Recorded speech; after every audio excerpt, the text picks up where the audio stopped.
in 2001, we finally received the first Qvevri.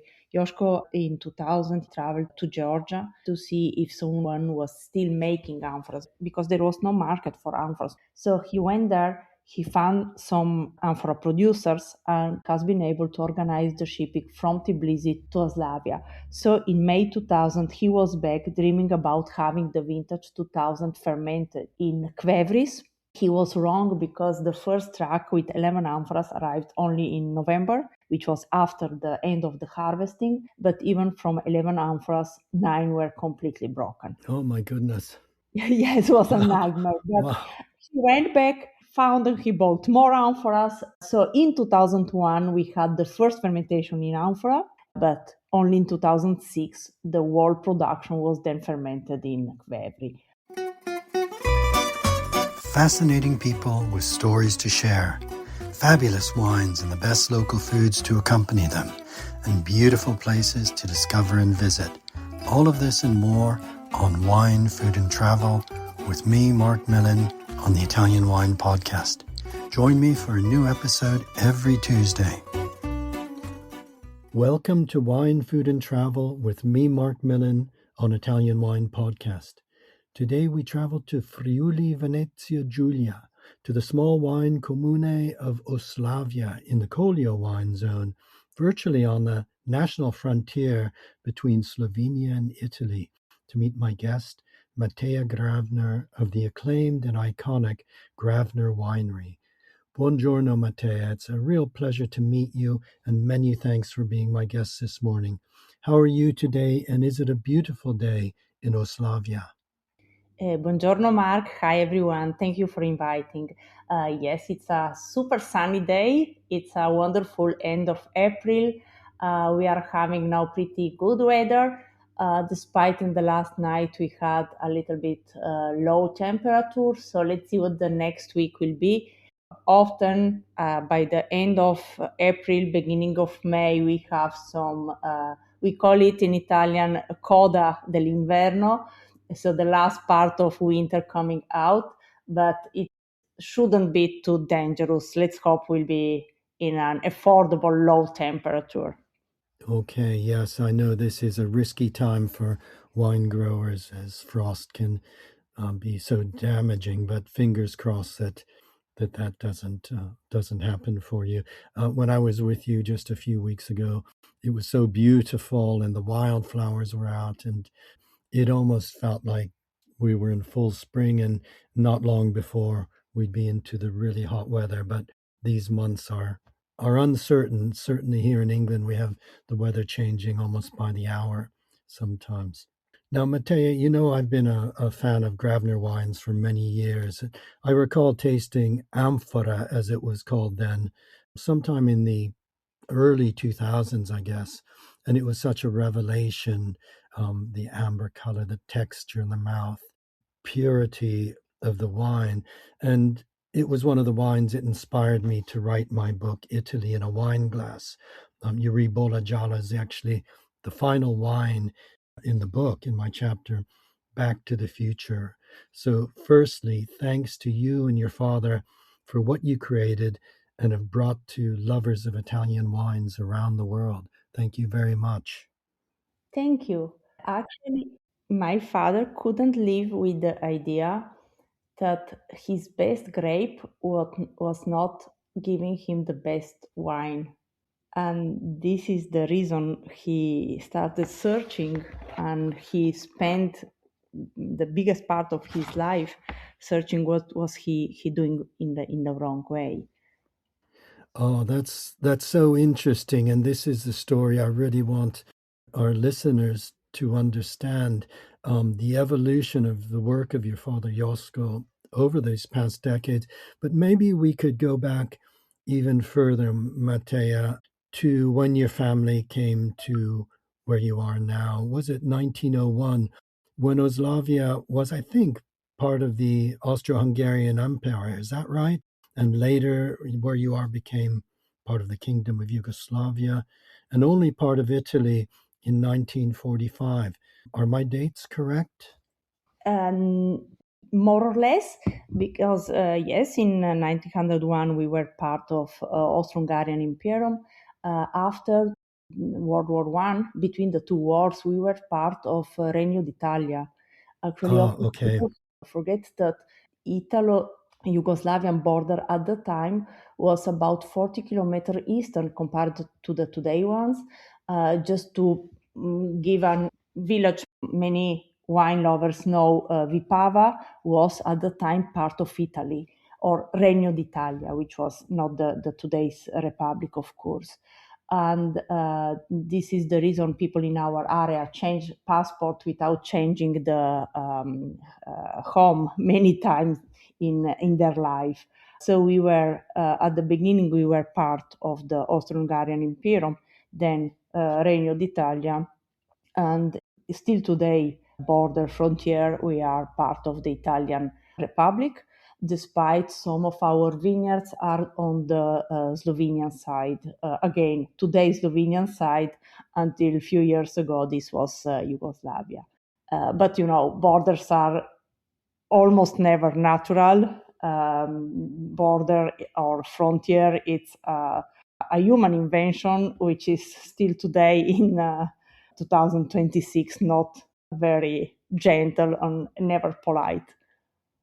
Yes, yes, and a reminder too of how your corner of Italy suffered greatly in both the world wars, particularly World War One, which was the front line of the war, but with the Allies against the Austro-Hungarians along that Isonzo front and going into the hills of what is now Brda today. And again in World War II, an area that saw extensive fighting. So your family has lived through these turbulent times directly. Yes, being in this position, we never choose to be part of the of all this fighting, but we were in between. And just to clarify, I think what's for us something very funny to know is that Collio and Brda were in the past geographical names, indication for a geographical area, and during the last decades become both denominations for the wine production. So in the past, when you refer to the whole area, which is the same area, Collio Brda, you could use the two names, just choosing between the language you wanted to speak in. Nowadays, you have to use the names, these two names carefully, or knowing if you refer on the Italian side, which is Collio, or you refer to the Slovenian side, which is Brda. And this is another effect of having a border.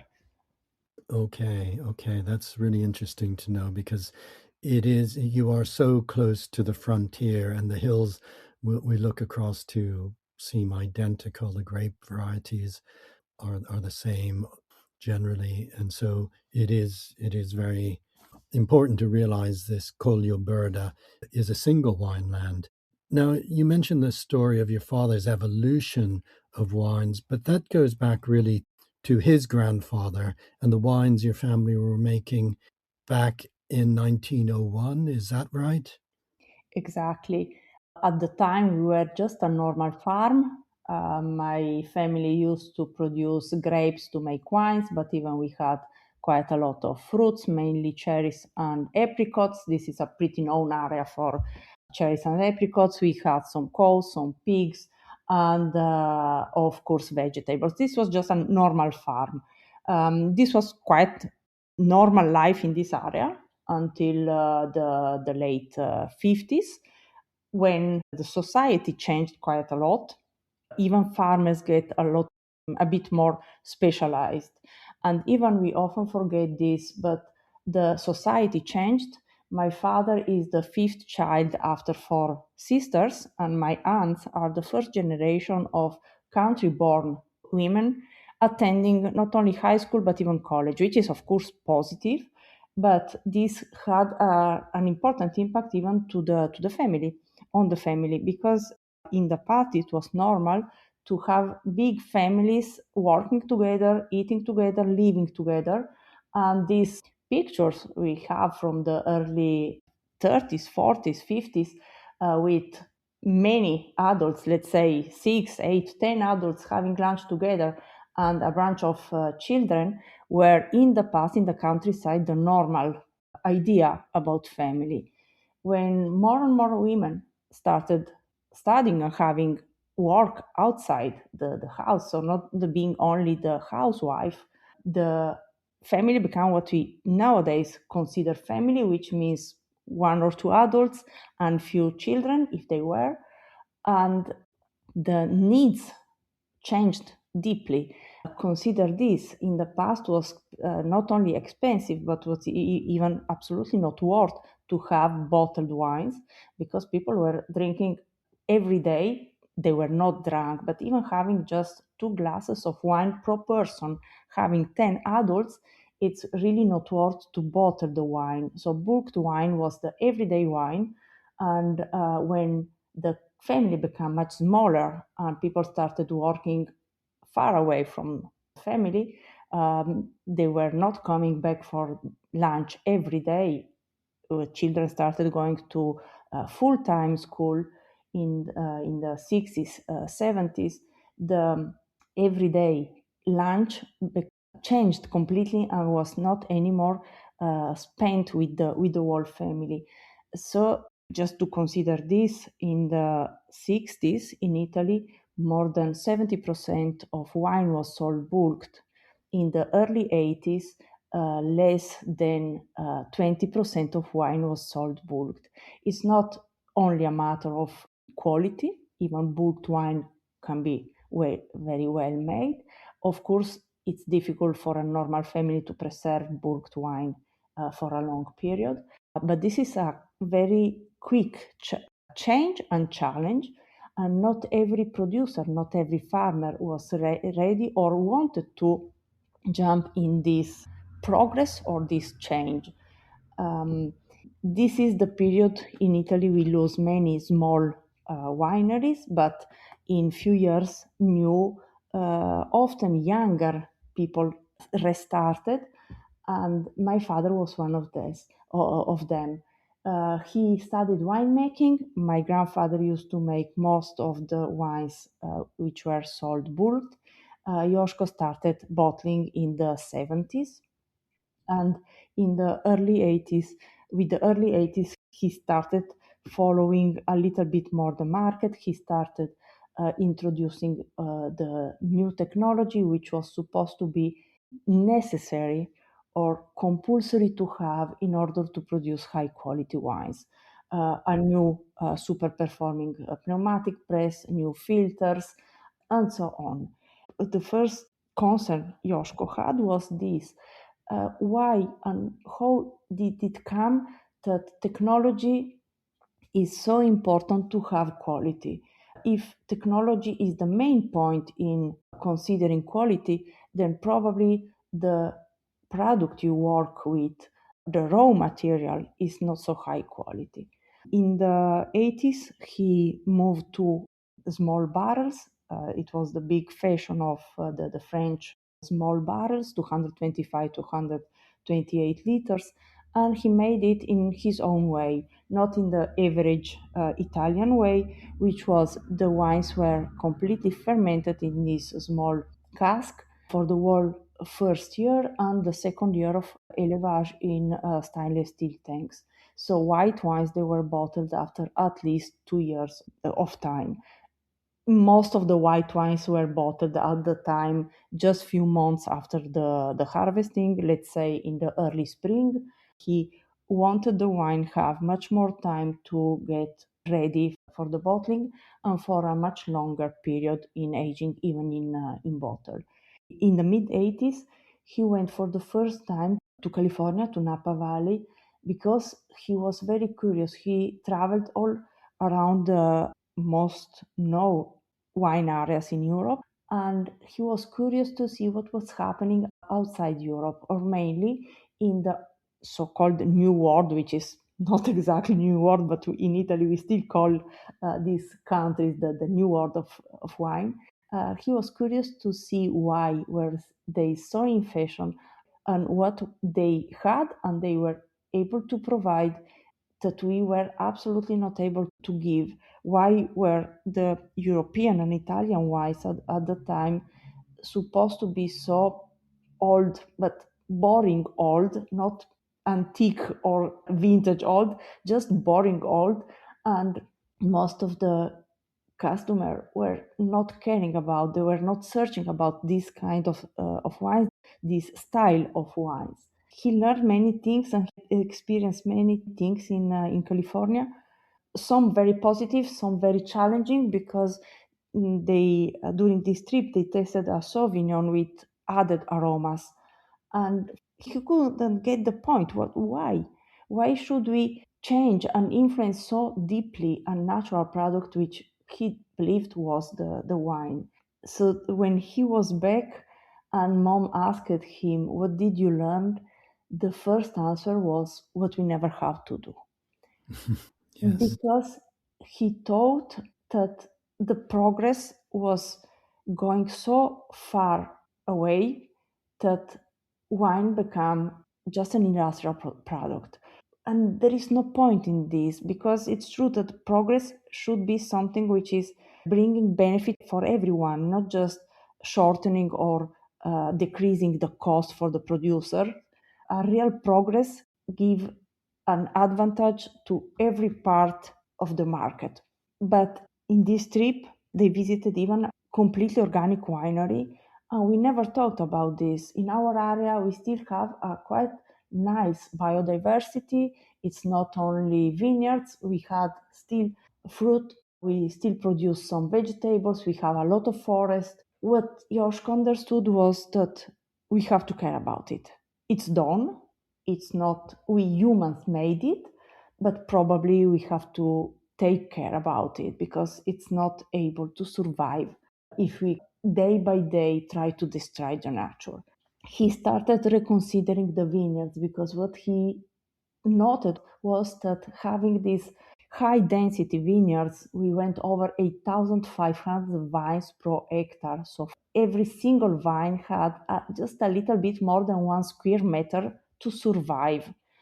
And we decide where to plant vines, we decide how they have to grow, we decide how much space they can have, and despite we decide this, we want them or we obligated them to produce high quality grapes. This is impossible. And he started reconsidering this because he understood that in order to produce high quality grapes, the environment where we plant, where we grow, where we support vines has to be a high quality environment.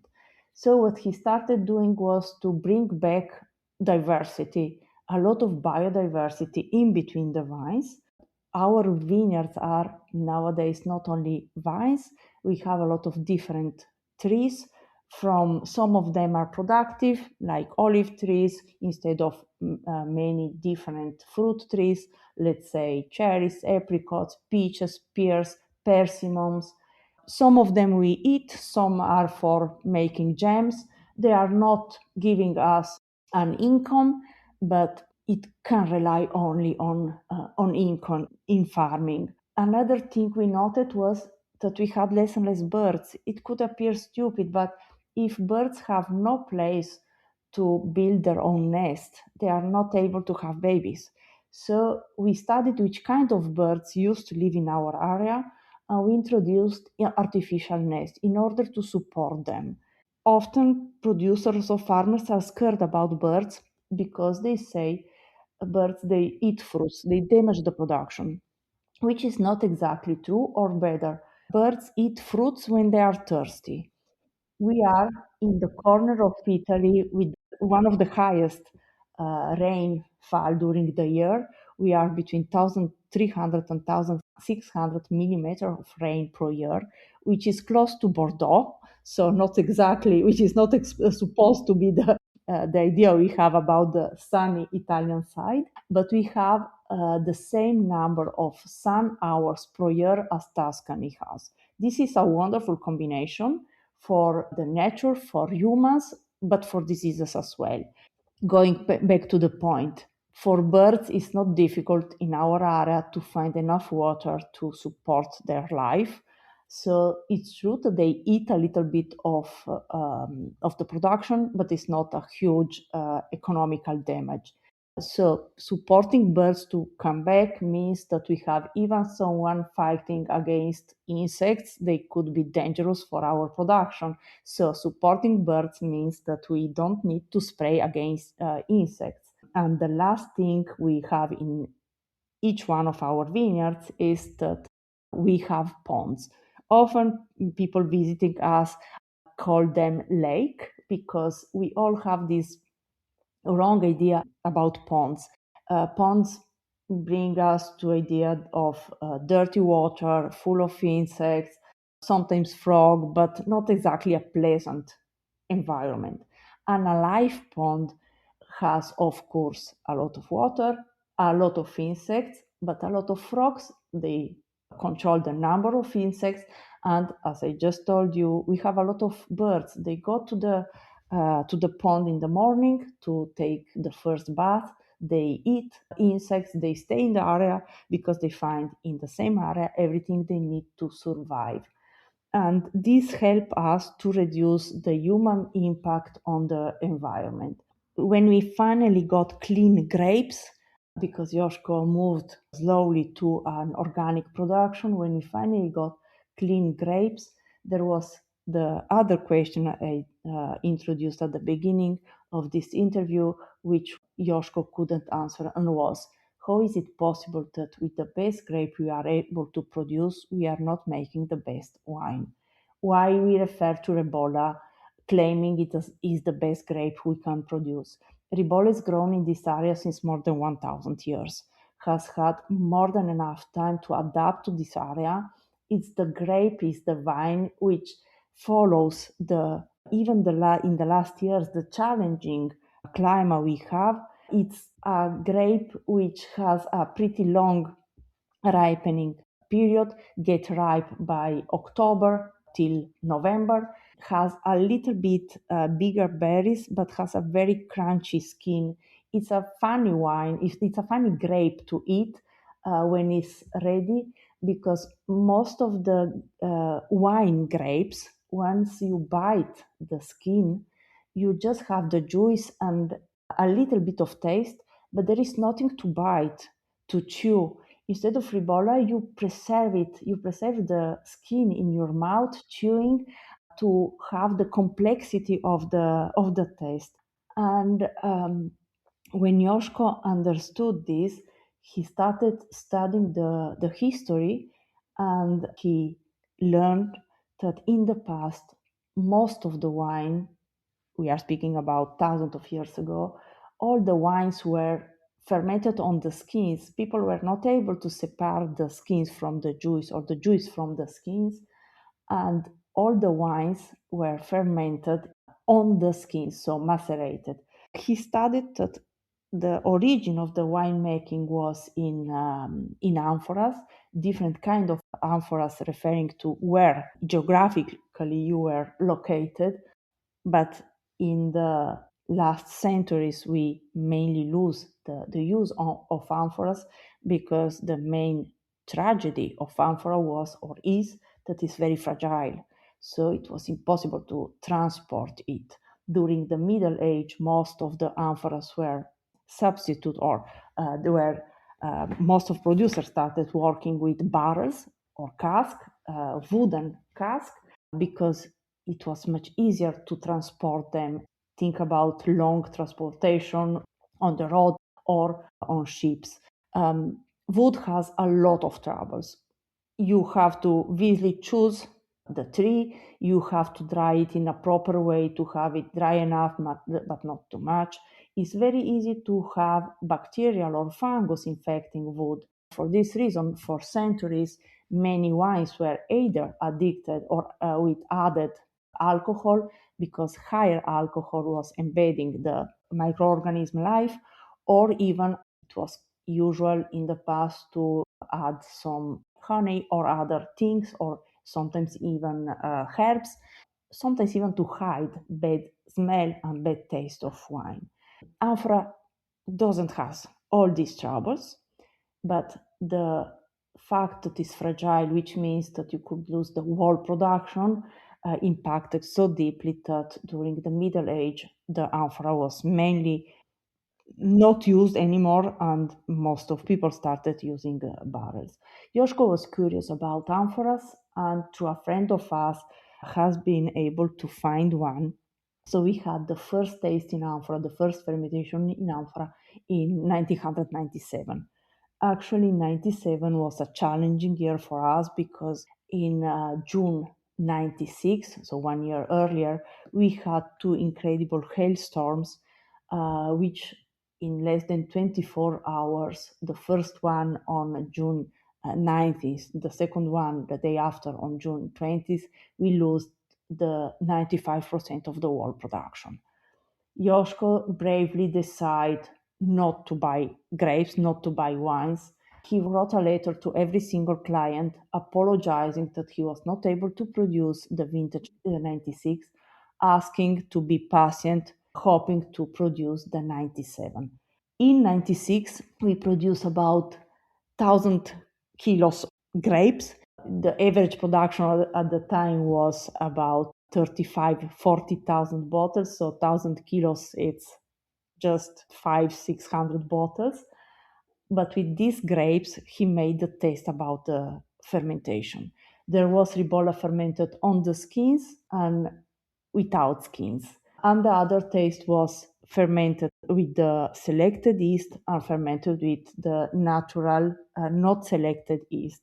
When Josko tasted the ribolla fermented on the skins with no selected yeast, with no temperature control during the fermentation, he, in this very young wine, still into the process to become a ripe wine, in this wine, Josko recognized the taste of the ribolla grape.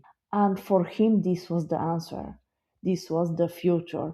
He sold out all the small barrels, and the 97 vintage was completely fermented on the skins in a huge Slavonian oak cask for 4 days long skin fermentation. Nowadays, a skin fermented wine has usually a longer skin contact. At the time, 4 days was something completely crazy. In 97, we even had the first fermentation in this small amphora, barred underground.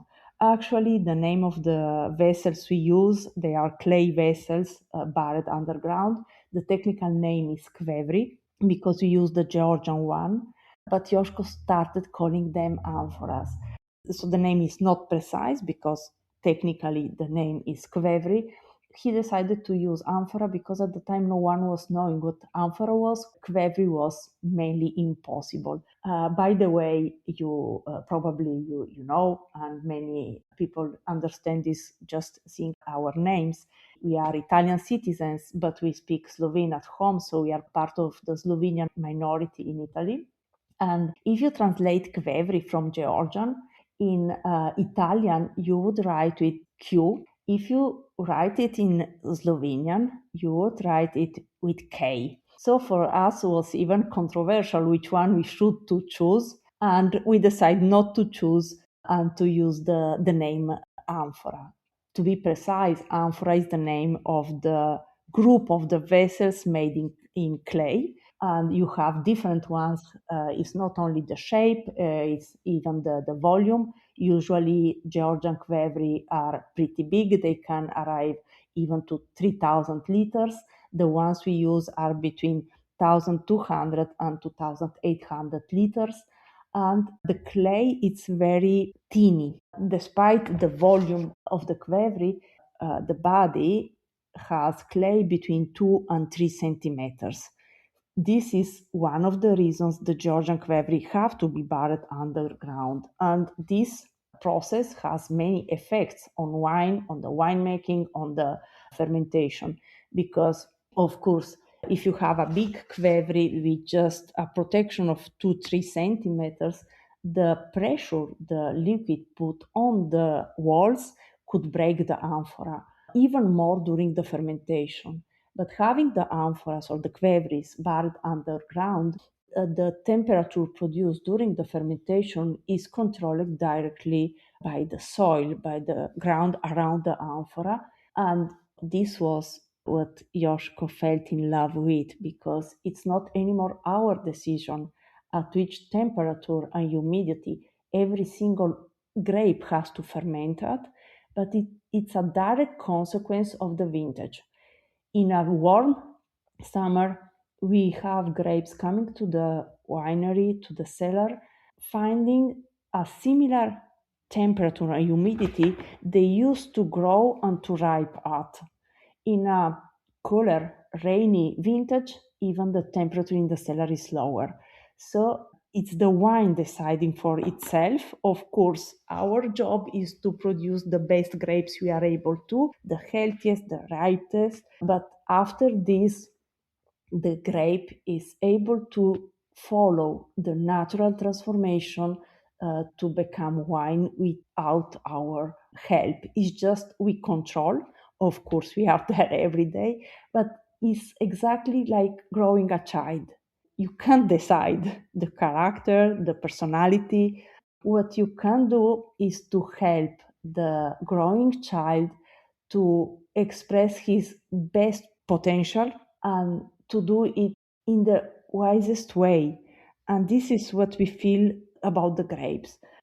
Mateja, this is really fascinating story, and I just want to pick up on some of these important points you've made, and then we'll carry on with how Josko and yourself have evolved the wines that you're making today. But you've touched on so many important points, and I really want our listeners to understand. Your father, Josko Gravner, one of the most influential winemakers in Italy, and I'm just sensing this curiosity and this journey that he has had with wanting to find ways to transform, to first of all grow the best fruit, the best ribolla gialla in particular, and then the travels to California, the experimentation with technology that everyone was really embracing, stainless steel for cleanliness, for temperature control, seeing how people were doing things in the new world, not wanting to do things that way, and this curiosity to generally and gradually return to another era, to an era, yes, 8,000 years ago, perhaps, when wine first began being made in Georgia, as wine is still made in Georgia today in the Qvevri, the terracotta vessels, one of the few places in the world that can still has the craftsmanship to make these large, liquid tight vessels, and gradually finding a way. I guess, Mateja, in a way, your father was also not just returning to 8,000, 6,000 years ago or to Georgia today, but he was also returning to the way wine was made, that bulk wine that you talked about, that family wine, those meals around the table of several generations. When wine in from Ribolla Gialla, from your area, was fermented on the skins, was a macerated wine, because that's the way wine was made. So in a way, he was also returning to family roots. Would you say that that's a fair assessment? Yes, sure. Not because we are against progress. It's something we have to embrace and we have to encourage. But there are parts of the life they can be so deeply influenced by progress. Because it's true that we are not the same we were thousands of years ago, but there is a positive progress, let's say a safer car, a safest surgery, but our body is not able to proceed microchips. So what we introduce in ourselves has to be the simplest as possible. And this was his idea, not to help you to drink 5 liters of wine per day, but just one glass has to be very simple and very easy to be digested. Why should we charge our body with troubles it doesn't deserve? This was his thought about a simpler wine, simpler food, and all these things. When he got the first wine made like this, which was not, to be honest, was not super precise. In the first vintages, some of the wines were with some little troubles. We needed a little bit of time to get the process a little bit more precise, but with no chemicals, it's still possible and it's a great way to make wine. This was his idea behind all this. And as well, going back to the vineyard itself, that was fundamental to the whole concept. I mean, I was in your vineyards just a few weeks ago. I think I visited the Runk vineyard with Vanessa and with my friend Anna, and it was so natural and so beautiful. And as you've described, the wildflowers, the lake teeming with wildlife, the sound of the birds, the bird houses that you'd put up. I think we felt that it was almost a sort of Garden of Eden, but that natural approach, that grapes of that quality could only come from that care in the vineyard. So that's fundamental before you begin making wine, whatever method you make. Is that right? Exactly, even because you can't separate the two parts. Either you consider the wholeness, otherwise it would be just a small part, and most of the time it's not able to be well balanced. This is what sometimes people miss, that we have to go back and to reconsider the farmers and the growing of everything, because it's true that the industry is able to preserve for a longer period and making food available even in a long distance. But if the product since the beginning is not wealthy, is not well made, is not healthy, everything you add is just something difficult. You add some troubles and you add some not necessary request weight to the human body, which is supposed to digest what we eat. Okay, so Josko thought that the results from those early experimentations with the Qvevri were the way to make wine. When did you begin to make wine entirely fermented in amphora? So the vintages between 97 and 2000 were fermented in huge cask. In 2001, we finally received the first Qvevri. Josko, in 2000, in year 2000, traveled to Georgia in order to see if someone was still making amphoras, because there was no market for amphoras. No one was selling or providing them. So he went there, he found some amphora producers, and he has been able to organize the shipping from Tbilisi to Oslavia. So in May 2000, he was back dreaming about having the vintage 2000 fermented in Qvevris. He was wrong, because the first truck with 11 amphoras arrived only in November, which was after the end of the harvesting. But even from 11 amphoras, 9 were completely broken. Oh my Uh, goodness. yes, it was a Wow. nightmare. But Wow. he went back, he found and he bought more amphoras. So in 2001, we had the first fermentation in amphora. But to have enough amphoras for the whole production, we had to wait 2004. And in vintage 2006, even the reds, we produce a very limited quantity of reds, but only in 2006, the whole production was then fermented in Qvevri. In between, even the production changed a little bit, because vintage 2001 was bottled after 1 year in amphora and 2 years in a huge Slavonian oak cask.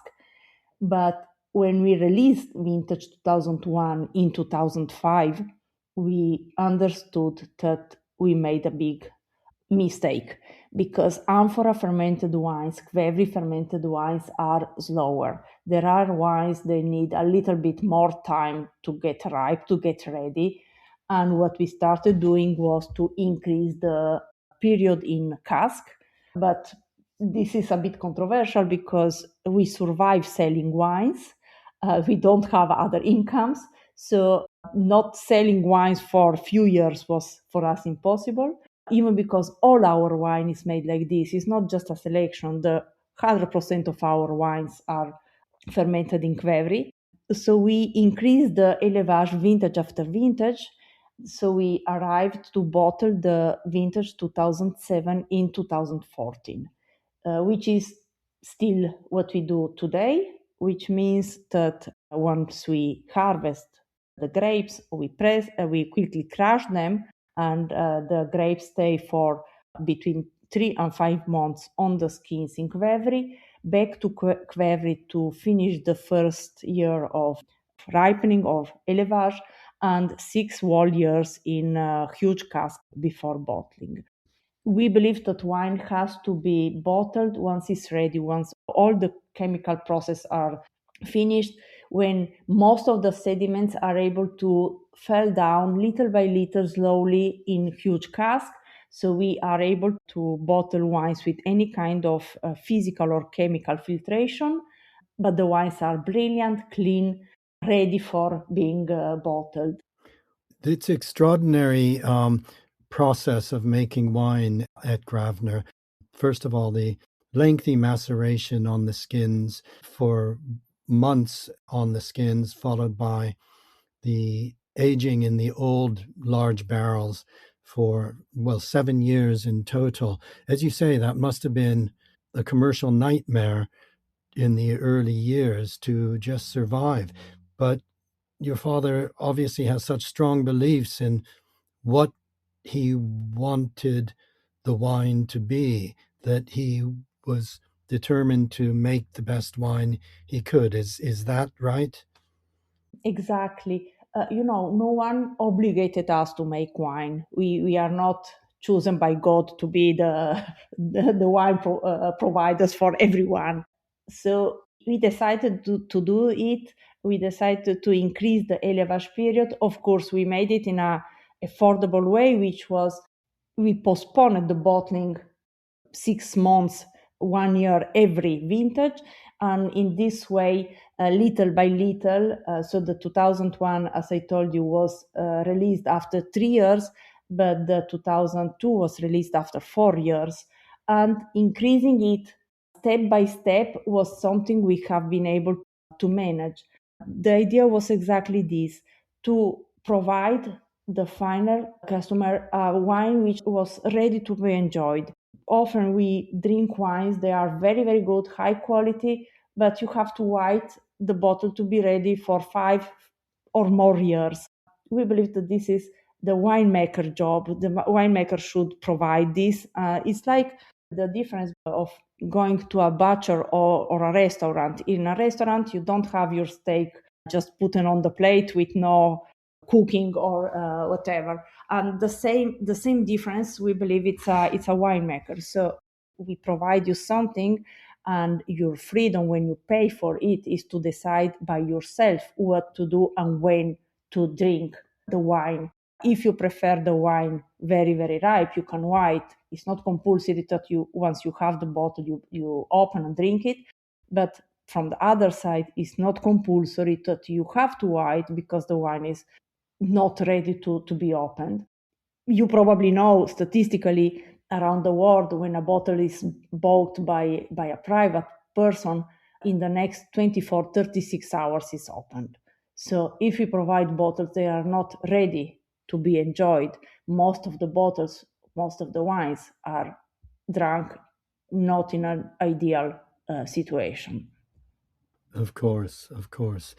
What would you say, Mateja, this lengthy aging in old casks in particular, after the maceration, but this lengthy aging, this patience to wait, not 5 years, not 6 years, but a full 7 years from the harvest. How does the wine evolve? What are you getting from that slow, patient time? From one side, all the chemical process have enough time to close, but probably this is not the main interest for normal wine enthusiasts or wine drinkers. The wine gets clean by itself. The taste is a little bit rounder. The tannins, which are in skin fermented wines, always present, get a little bit milder, a little bit more gentle. The complexity start developing. So you have different level in taste. Sometimes people get scared about this kind of wines, and often people refer to our wines, say they are not for everyone. I don't think it's true. Depending on how much experience you have, what's your normal everyday taste is, you can discover this different part of a wine. It's like bringing children to the museum. Despite they are children and probably they don't have a huge artistic education, some children are attracted by colors, some other by the shape. So depending on what your aim about what your soul, you can find more affinity with part, either one or the other part of the wine. But in the past, we were taught that wine has to be very simple, very direct, with no complexity. Complexity is not complication. It's just more different things, and then more thing in between, more things you can choose, then more things you can pick out. And this is why should we reduce diversity just because in this way everything is like I know things in life. But this get boring very fast because consider if you would have friends, they are all exactly like you are. What are you speaking about? Then you can just go to the mirror and speak to yourself. Yes, I understand exactly what you're saying, and I understand as well how people might say the Gravner wines are not for everyone. But I think the beauty and that complexity that you talk about is if one was offered a glass, I think most people would wonder at such a beautiful creation from grapes alone. Matteo, I just want to go back to something you mentioned at the very beginning, because I think also I feel that your wines are very gastronomic wines. And I want to go back to those multi generational lunches that you described, the families coming together, children, grandparents, parents coming together to share meals, to share that bulk wine on the table in big bottles because there were so many people to be eating and wine was part of life. Your wines today, how would you say they pair with the local foods of your corner of Italy? Foods that are, I've enjoyed Gravner wines at La Subida, for example, with the most refined cuisine, and with Emanuele and Michela agli Amici as well, Michelin star food rooted in place, and the wine just pairs beautifully. Are there some foods that our listeners should look out for and try when they visit the area that you think are fundamental to understanding the area in the way that the wines are? Yes, we have a lot of vegetables. We use vegetables in most of the dishes, but from the other side, this area has been poor for many centuries. For this reason, especially when we have guests, we always want, this is a little bit grandma experience, but we always show off a little bit of meat.